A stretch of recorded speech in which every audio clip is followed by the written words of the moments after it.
So everyone has their journals today, right? Or just something to write with, and if not, we have some pieces of paper. Brad, I think we have some paper. Yeah, do you guys need some paper? Yeah, we're gonna have you do it. Brad, you do it too. You start to change the way that you think about yourself, you can completely change your business. It all emanates from you. So we're going inside out. We're starting with you, the core, the center, your mindset, and then we're gonna let Brian branch you out into how that actually happens, but let's start with you. So first, I want you to write, what do you or your business, kind of one and the same in the situation, what do you and your business give to the world? The services do for someone. What does that create for somebody? Does it create freedom? Does it create fun? What's the specific question? The first question is, what are the services you offer? And then the second question is, what are the feelings that you deliver? Okay. Over here, Liz, just say your name and 3 of the feelings that you deliver. My name is Liz. I feel like 3 of the feelings that we deliver is self-awareness, confidence, and that feeling of perseverance you get when hard work really pays off. Wow.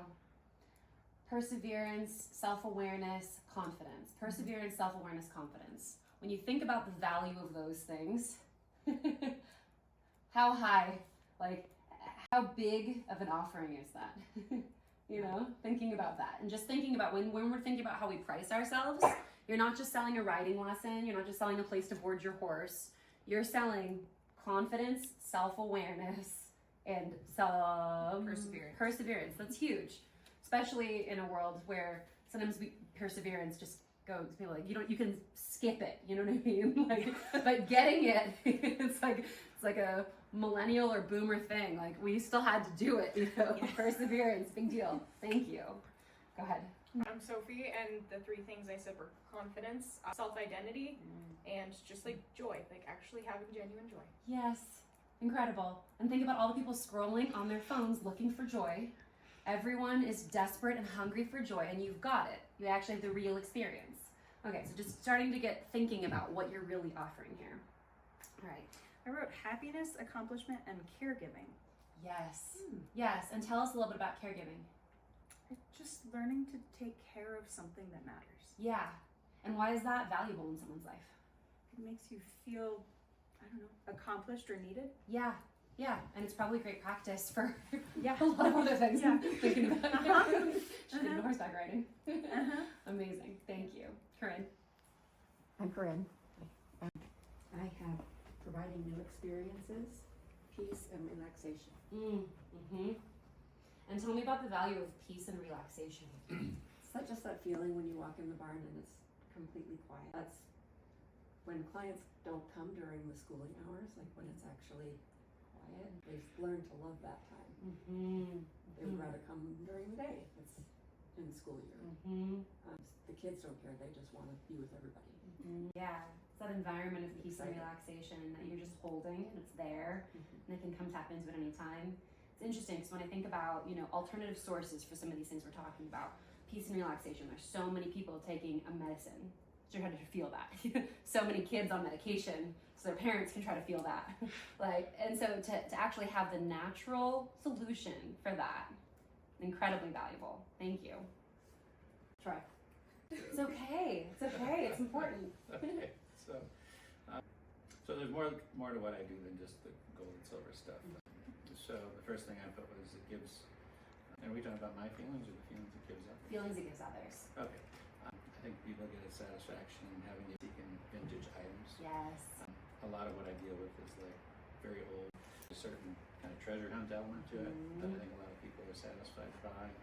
I do a lot of stuff down, but I get some satisfaction out of knowing that like gold and silver is being repurposed instead of dug out of the ground. And then just kind of the preserving of some historical items. Yeah, yeah, that's incredible. And it's interesting because when you talk about the preserving of historical, we could talk about like historical traditions as well too, like horseback riding. If we think about how far back horseback riding goes in human culture and how deeply important it is for the horse-human relationship. And it's like you're offering all these things that you're saying, but you're also offering an opportunity to connect with an ancient practice that has been around for, I don't even know how long. So incredible to be able to acquaint yourself with the deeper part of history and of humanity and our relationship with the earth. Beautiful. Thank you. Sequoia, right? Yes. Mm-hmm. Yeah. I put happiness, accomplishment, and connection. Okay, beautiful. Happiness, accomplishment, and connected. Tell me about what it feels like, the sense of accomplishment that you get from writing or that your clients do. Really just when you like accomplish goals that you've set or Yeah. like dreams that you're like, oh, I thought this would take so long, and then like all of a sudden you get to that. It's Yes. just, it's exciting. Yes. And it makes you want to do it more and more and more. Yes. And you just end up, continuing on. Mm-hmm. And as everyone's talking, are you seeing and feeling, really feeling, more importantly, how valuable all of this is? Because I think sometimes when it's us, like, we're just like, oh, it's just my business. I don't know if I should, like, I don't know if I should promote it. I don't know if I should advertise. It's just me. You're the vessel. It's not about you.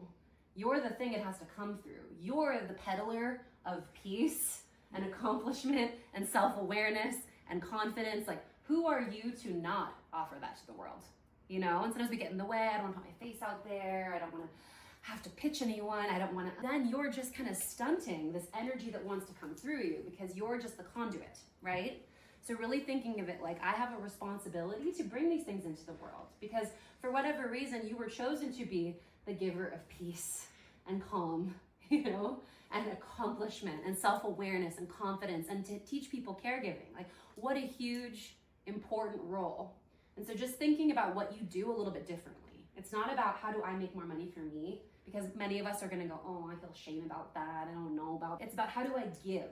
How do I be the biggest giver? Because there are different universal laws that we all know, right? Cause and effect, all these different things. But if we think about essentially the law of compensation, it's the more you give to the world, the more you are compensated. The more you solve either a deeply problematic problem or give a deeply desired result, or both, the more you are going to receive. That's just how it's going to work. So if you are cutting yourself off from giving because you're refusing to grow your business, you're limiting how much you can receive as well. So I want to just kind of imagine that little ceiling that you might have around how big your business can be, how much it can generate for you, how good you can feel in your business, how good your life can be, and go, let's just pop it off for the rest of the day.